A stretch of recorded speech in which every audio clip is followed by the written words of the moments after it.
Thyristor के commutation method topic के अंतर्गत पिछले लेक्चर में हमने नेचुरल कम्यूटेशन और लोड कम्यूटेशन के बारे में डिस्कस किया था। इस लेक्चर में हम लोग फोर्स कम्यूटेशन के बारे में डिस्कस करेंगे। फोर्स कम्यूटेशन क्या है? In force commutation forward current of the thyristor is forced to zero by external circuit called commutation circuit. यानी कि फोर्स्ड कम्यूटेशन मेथड में जो फॉरवर्ड करंट है थायरिस्टर का, यानी जो एनोड करंट है, उसको जीरो होने के लिए किसी एक्सटर्नल सर्किट की मदद से फोर्स किया जाता है। यानी नेचुरली इसमें थायरिस्टर का जो करंट है, फॉरवर्ड करंट, वो नेचुरली जीरो नहीं होता है, बल्कि एक्सटर्नल सर्किट की मदद से एनोड करंट को फोर्स किया जाता है जीरो होने के लिए। और जिस सर्किट का उपयोग इस पर्पस के लिए किया जाता है उसको कम्यूटेशन सर्किट कहा जाता है। Forced commutation is usually employed in DC choppers, inverters and in step up cycloconverter. यानी कि जो फोर्स्ड कम्यूटेशन मेथड है वो डीसी चॉपर, इन्वर्टर और generally step up cycloconverter में यूज किए जाते हैं। Forced commutation are classified as, forced commutation भी तीन प्रकार से इसको क्लासिफाई किया जाता है। Class B commutation, class C commutation और क्लास डी कम्यूटेशन। तो इस लेक्चर में हम लोग क्लास बी कम्यूटेशन के बारे में डिस्कस करेंगे। अगले लेक्चर में हम लोग इसके अगला जो कम्यूटेशन है क्लास सी, उसको डिस्कस करेंगे। पहले हम लोग डिस्कस करते हैं class B commutation. Class B commutation is also called current commutation और रिजोनेंट पल्स कम्यूटेशन। यानी कि क्लास बी कम्यूटेशन को करंट कम्यूटेशन भी कहा जाता है या रिजोनेंट पल्स कम्यूटेशन भी कहा जाता है। Circuit diagram for class B commutation is shown in figure. Class B commutation के लिए सर्किट डायग्राम इस फिगर में दिखाया गया है। तो इस फिगर में जो फिगर रेड पेन से बना हुआ है, जो रेड कलर के हैं, वो कम्यूटेशन सर्किट है। यानी कि इस रेड वाले फिगर को अगर हटा दिया जाए तो बाकी जो आपका सर्किट है वो एक डीसी चॉपर सर्किट है ये।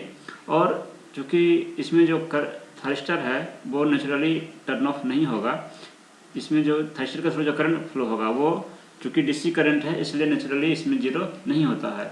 इसलिए थायरिस्टर को टर्न ऑफ करने के लिए या इसको रिवर्स वाइज करने के लिए या एनोड करंट को या फॉरवर्ड करंट को जीरो करने के लिए अलग से सर्किट लगाया गया है जिसको कि कम्यूटेशन सर्किट कहा जाता है।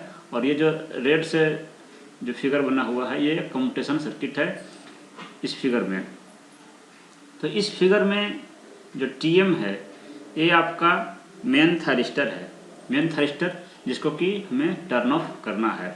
और आईटीएम है, ये मेन थायरिस्टर के थ्रू फ्लो होने वाला करंट है आईटीएम। टीए एक्सिलरी थायरिस्टर है जो कि कम्यूटेशन सर्किट का पार्ट है।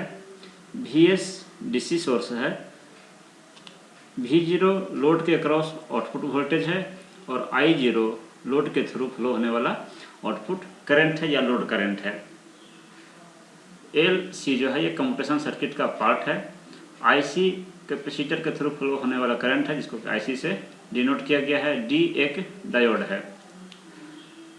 इस सर्किट में पहले ये एज्यूम किया गया है कि जो थायरिस्टर है, जो मेन थायरिस्टर है, वो ऑलरेडी कंडक्शन मोड में है, यानी कि करंट इसमें फ्लो कर रहा है। ये एज्यूम किया गया है और इसके थ्रू जो करंट फ्लो कर रहा है वो है आपका आईटीएम, मेन थायरिस्टर करंट जो है इस थायरिस्टर के थ्रू पहले से ही फ्लो कर रहा है और हमें इसे टर्न ऑफ करना है।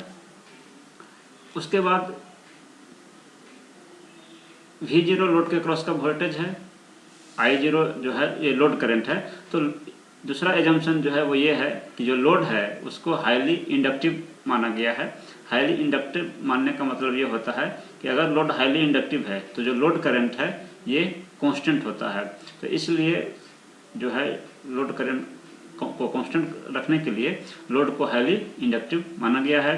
तीसरा जो एजम्पशन है वो ये है कि जो ये कैपेसिटर है, ये कैपेसिटर ये एज्यूम किया गया है कि पहले से ही जो पोलैरिटी शो की गई है उस पोलैरिटी के अनुसार ये ऑलरेडी Vs वोल्टेज से चार्जड है, यानी कि इस कैपेसिटर पे ऑलरेडी वोल्टेज है Vs जो सप्लाई वोल्टेज के बराबर है। तो ये जो है पहले से ये एज्यूम किया गया है इस सर्किट में। उसके बाद अब देखते हैं कि इस थारिस्टर जो है वो कैसे ऑपरेट करता है, यानी कि जो मेन थारिस्टर है वो किस प्रकार से इसमें ऑफ किया जाता है। तो जो इस सर्किट का ऑपरेशन है उसे हम स्टेप्स में डिस्कस करेंगे, कई स्टेप्स में डिस्कस करेंगे, और उन स्टेप्स को ही यहाँ पे मोड कहा गया है। मोड यानी कि पहले हम लोग मोड 1 डिस्कस करेंगे, फिर मोड 2 डिस्कस करेंगे।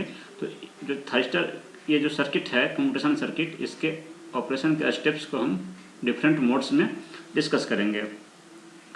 जैसे कि ये आपका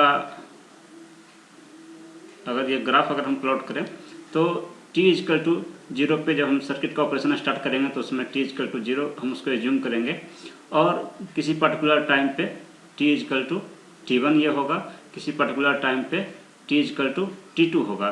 तो t0 से t1 तक ये जो पीरियड होगा, ये जो टाइम का इंटरवल होगा, उसको हम मोड 1 कहेंगे या स्टेप 1 कह सकते हैं। t=t1 से t=t2 तक ये जो ऑपरेशन होगा, इस ऑपरेशन को हम मोड 2 कहेंगे, यानी कि सेकंड स्टेप है। इसके बाद इसी प्रकार से हम कंटिन्यू कर सकते हैं अगर आवश्यकता होगी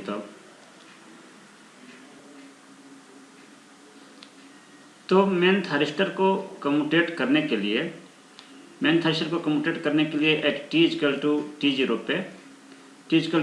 पे जो एक्सिलरी थारिस्टर है इसको टर्न ऑन किया जाता है, यानी इसको ट्रिगर किया जाता है, टर्न ऑन किया जाता है t=t0 पे। तो जैसे ही एक्सिलरी थारिस्टर को टर्न ऑन किया जाएगा तो इसमें क्या है कि जो कैपेसिटर है ये ऑलरेडी चार्ज था और इसके अक्रॉस वोल्टेज था Vs।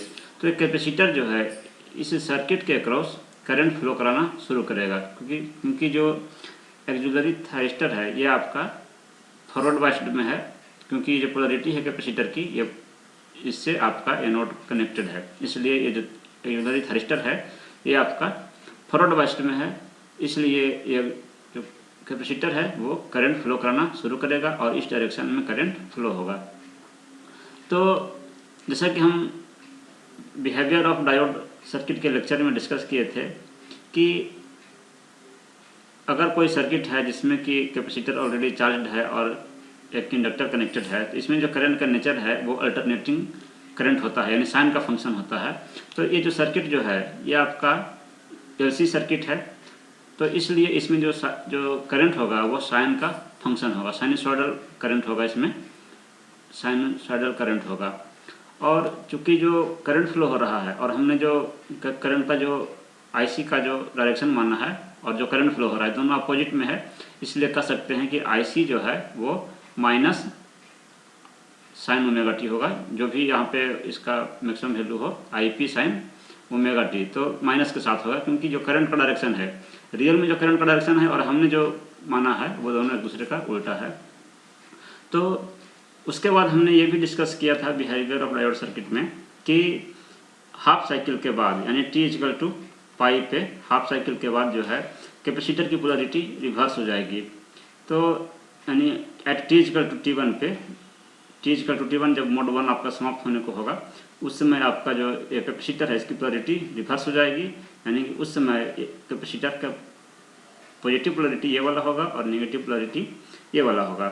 तो उस दौरान क्या है कि ये जो आपका मेन थारिस्टर है मोड 1 में 0 से लेके t1 तक इस पीरियड में जो मेन थारिस्टर है इसके थ्रू जो करंट फ्लो कर रहा था लोड करंट, वही करंट इसमें फ्लो होता रहेगा, इस पर कोई इफेक्ट नहीं पड़ेगा। लोड करंट जो है इसमें फ्लो होता रहेगा 0 से t1 तक, क्योंकि मोड 1 में हमने इस एक्सिलरी थारिस्टर को ऑन किया और करंट जो है वो सिर्फ इसी सर्किट में फ्लो कर रहा है, थारिस्टर आपका टर्न ऑफ नहीं होगा, मेन थारिस्टर टर्न ऑफ नहीं होगा।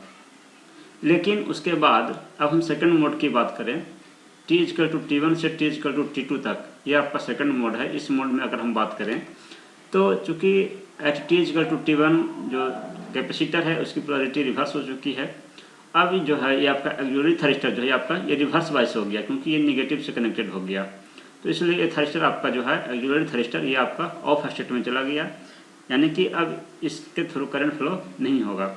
लेकिन अब ये जो सर्किट है, ये कैपेसिटर जो है ये करंट फ्लो कराएगा आपका, इस पाथ से करंट फ्लो कराना। अभी डायोड जो है आपका ये फॉरवर्ड बायस्ड में हो गया, तो अब इस सर्किट से करंट फ्लो होना शुरू करेगा। तो ये भी आपका जो करंट है ये साइनसॉइडल करंट होगा, और जैसे ही करंट का वैल्यू जो है ये इंक्रीज करना शुरू करेगा, धीरे धीरे इंक्रीज करना शुरू करेगा, तो ये जो मेन थायरिस्टर के थ्रू जो करंट फ्लो हो रहा था I0, तो ये वाला करंट और ये कैपेसिटर का करंट दोनों अपोजिट डायरेक्शन में है, तो जो मेन थायरिस्टर का जो करंट है ये आपका डिक्रीज होने लगेगा। और ये जो कैपेसिटर वाला करंट है ये जब इंक्रीज होते होते अपना पीक वैल्यू तक पहुँचेगा, यानी कि लोड करंट के जब इक्वल पहुँच जाएगा, उस समय मेन थायरिस्टर के थ्रू जो करंट है वो जीरो हो जाएगा। मेन थायरिस्टर के थ्रू करंट जीरो हो जाएगा, क्योंकि जो करंट मेन थायरिस्टर के थ्रू फ्लो कर रहा है उतना ही करंट आपका ये कैपेसिटर के थ्रू भी कैपेसिटर करंट जो है वो फ्लो कराएगा, इसलिए दोनों मैग्नीट्यूड में इक्वल होंगे, तो मेन थायरिस्टर के थ्रू जो करंट है वो जीरो हो जाएगा। उसके बाद जो है आपका ये मेन थायरिस्टर जो है वो रिवर्स बायस हो जाएगा इस कैपेसिटर के वोल्टेज के कारण। जो कैपेसिटर है इसका जो पोलरिटी है यहाँ पे माइनस है और यहाँ पे प्लस है, तो इसके कारण ये आपका जो मेन थायरिस्टर है वो रिवर्स बायस हो जाएगा, क्योंकि जो मेन थायरिस्टर है उसका जो एनोड है वो नेगेटिव से कनेक्टेड है, तो इसलिए ये थायरिस्टर अब रिवर्स बायस हो जाएगा और मेन थायरिस्टर के थ्रू जो करंट है वो जीरो हो जाएगा। यानी कि T=T1 से लेकर T=T2 तक जो मेन थायरिस्टर के थ्रू जो करंट है वो घटते घटते जीरो हो जाएगा। उसके बाद फिर क्या है कि आपका मेन थायरिस्टर तो टर्न ऑफ हो गया, लेकिन लोड के थ्रू जो करंट है वो फ्लो होता रहेगा। वो कैसे होगा कि उसके बाद जो है आपका लोड करंट जो है उसका पाथ चेंज हो जाएगा और लोड करंट अब इस तरह से फ्लो होगा, यानी सोर्स से निकलने के बाद इस कैपेसिटर और इंडक्टर के थ्रू होते हुए या आपका लोड के थ्रू ये करंट फ्लो होगा। तो इस मेथड के द्वारा क्लास बी कम्यूटेशन में हमने देखा कि इस प्रकार से जो मेन थायरिस्टर है वो आपका टर्न ऑफ किया जाता है। तो इसी को हमने यहाँ पे एक्सप्लेन किया है।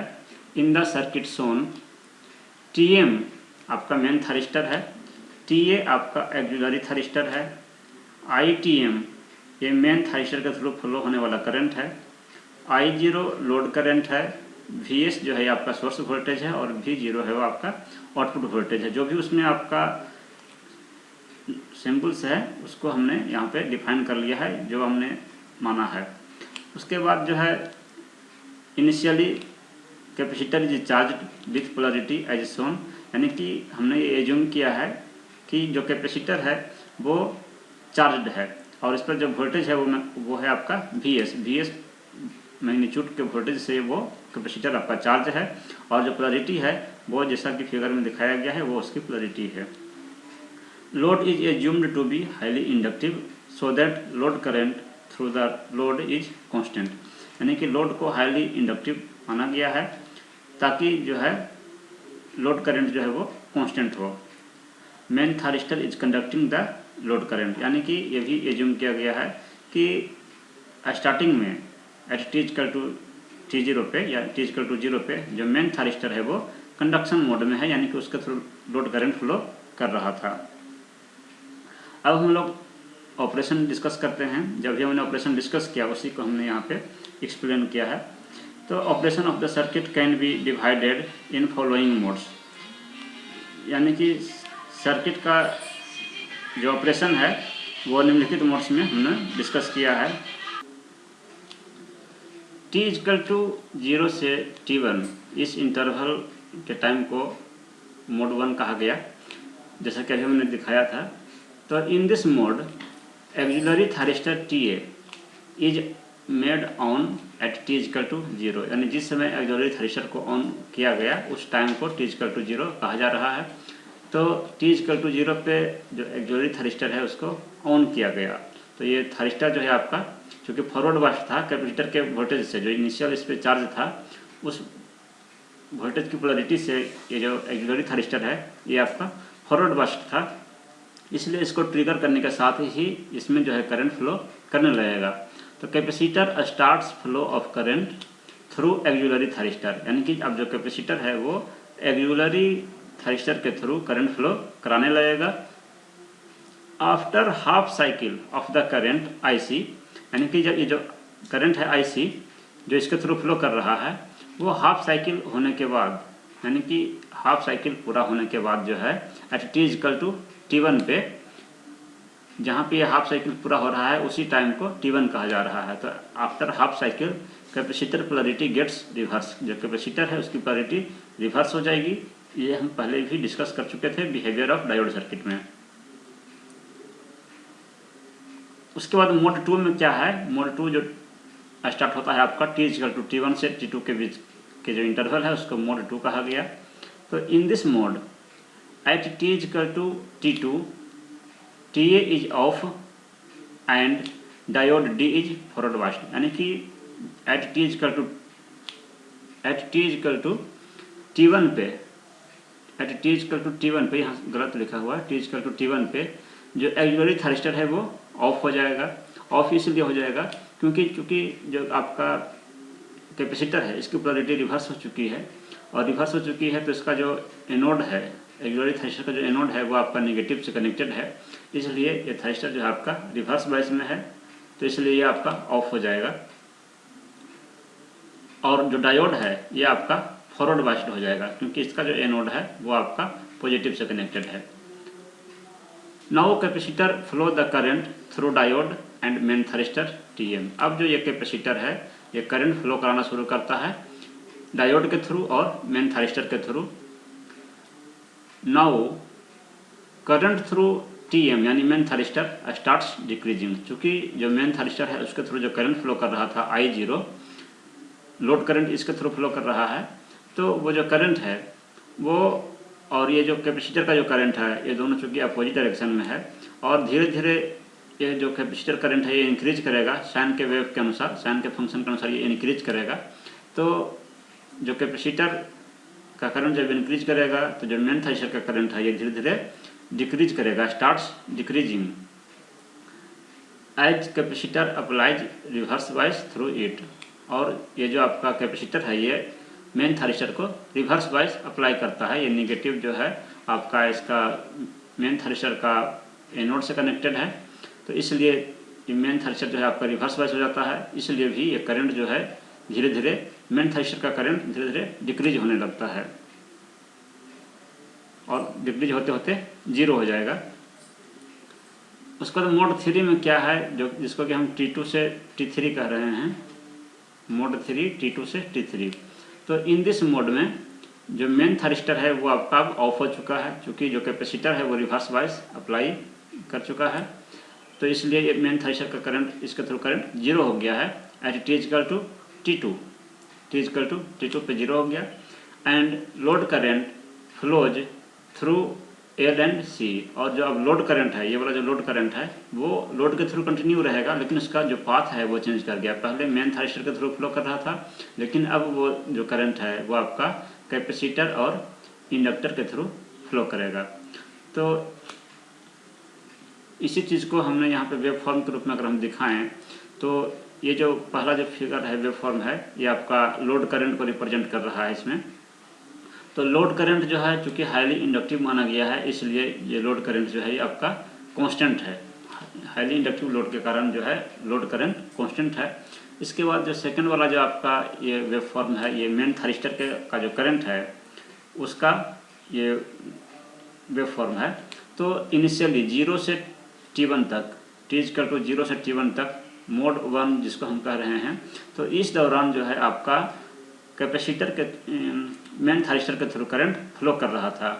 इसमें जो लोड करंट है वही करंट मेन थर्स्टर के थ्रू फ्लो हो रहा था, और इस दौरान जो कैपेसिटर करंट है वो साइन का फंक्शन था, लेकिन चूंकि हमने बताया कि करंट इस डायरेक्शन में फ्लो हो रहा था, लेकिन IC हमने माना है वो इस डायरेक्शन में माना हुआ था, इसलिए जो ये वेव फॉर्म है वो साइन का उल्टा है, माइनस साइन का है। यानी इस दौरान 0 से T1 तक जो साइन का वेव था वो आपका है इस नेचर का होगा। 0 से साइनसॉइडल फंक्शन ही है, लेकिन 0 से T1 तक इस नेचर का वेव फॉर्म कैपेसिटर करंट का ये वेव फॉर्म है। उसके बाद इसी दौरान मोड 1 के दौरान ही जो कैपेसिटर का वोल्टेज है तो वो स्टार्टिंग में तो उस पर वोल्टेज VS था जो चार्ज वोल्टेज था, लेकिन ये धीरे धीरे वोल्टेज जब करंट फ्लो कराएगा कैपेसिटर तो करंट धीरे धीरे जीरो होगा, जीरो होने के बाद फिर इस पर रिवर्स पोलरिटी के साथ वोल्टेज डेवलप होगा, जो हमने पहले डिस्कस किया था पिछले लेक्चर में बिहेवियर ऑफ डायोड सर्किट में। तो यानी कि अब जो है इस T=T1 पे जो है आपका थारिस्टर के कैपेसिटर के अक्रॉस जो वोल्टेज है वो आपका -Vs वोल्टेज डेवलप हो जाएगा, ये -Vs वोल्टेज है। उसके बाद मोड 2 में जो है, मोड 2 में लोड के थ्रू तो करंट जो है आपका ये कंटिन्यू फ्लो होता रहेगा, इसमें कोई अंतर नहीं आएगा, लेकिन जो ये वाला करंट है आपका मेन थारिस्टर के थ्रू जो करंट है ये धीरे धीरे अब डिक्रीज होना शुरू होगा, धीरे धीरे इसमें डिक्रीज होना शुरू होगा। और इस मोड के लास्ट में एट T=T2 पे ये जो करंट है मेन थारिस्टर का करंट है वो जीरो हो जाएगा, और जो कैपेसिटर का जो करंट है वो साइन के फंक्शन के रूप में ये इंक्रीज करते हुए अपना पीक वैल्यू तक जब पहुँचेगा, जब पीक वैल्यू तक पहुँचेगा तब ये जो वैल्यू है कैपेसिटर का करंट है वो घट के जीरो हो जाएगा, क्योंकि इस T=T2 पे जितना मेन थारिस्टर का जो करंट है उतना ही ये अपोजिट डायरेक्शन में करंट हो जाएगा। तो इसलिए जो मेन थारिस्टर का करंट है वो आपका जीरो हो जाएगा। इसलिए क्लास बी कम्यूटेशन को करंट कम्यूटेशन भी कहा जाता है, क्योंकि इसमें जो है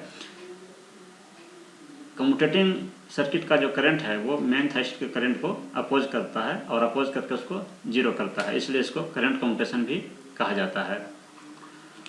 और मोड 2 के दौरान जो है आपका कैपेसिटर के अक्रॉस का वोल्टेज जो है वो कॉस के फंक्शन के रूप में ये आपका चेंज करेगा। और फिर मोड 3 में यानी T2 से T3 के बीच में इस मोड में जो है आपका मेन थारिस्टर के थ्रू कोई भी करंट फ्लो नहीं कर रहा है, ये आपका करंट जीरो हो जाएगा। और कैपेसिटिव करंट जो है वो आपका जो इतना लोड करंट है वो करंट आपका कैपेसिटर के थ्रू फ्लो होगा, क्योंकि जो लोड करंट है उसका पाथ चेंज हो गया, अब वो करंट जो है आपका इंडक्टर कैपेसिटर के थ्रू होकर फ्लो कर रहा है। तो चूँकि लोड करंट कांस्टेंट है इसलिए उतना ही करंट इसमें फ्लो करता रहेगा। और फिर जो है आपका कैपेसिटर का क्रॉस वोल्टेज फिर से आपका Vs वोल्टेज हो जाएगा। तो इसमें हमने ये देखा कि जो कैपेसिटर है जो मेन थारिस्टर का करंट है वो आपका डिक्रीज हो गया, T2 टाइम पे जीरो होता है यानी, और जो थारिस्टर है वो रिवर्स बाइस है, मेन थारिस्टर रिवर्स बाइस है इतने पीरियड के लिए T=T2 से, और ये जो टाइम है इतने देर के लिए आपका थारिस्टर जो है ये आपका रिवर्स बाइस अप्लाई किया जा रहा है कैपेसिटर के द्वारा। जो मेन थारिस्टर है उसके क्रॉस रिवर्स बाइस लगाया गया मेन थारिस्टर के क्रॉस कैपेसिटर के द्वारा। तो जितने देर के लिए एनोड करंट जीरो होने के बाद जितने देर के लिए थारिस्टर जो है वो रिवर्स बाइस रहता है वो टाइम आपका सर्किट टर्न ऑफ टाइम कहलाता है। तो इस प्रकार से क्लास बी कम्यूटेशन में जो है आपका मेन थारिस्टर को टर्न ऑफ किया जाता है यानी कम्यूटेट किया जाता है। तो इस लेक्चर में हमने क्लास बी कम्यूटेशन के बारे में डिस्कस किया। अगले लेक्चर में हम लोग क्लास सी कम्यूटेशन के बारे में डिस्कस करेंगे। Thank you.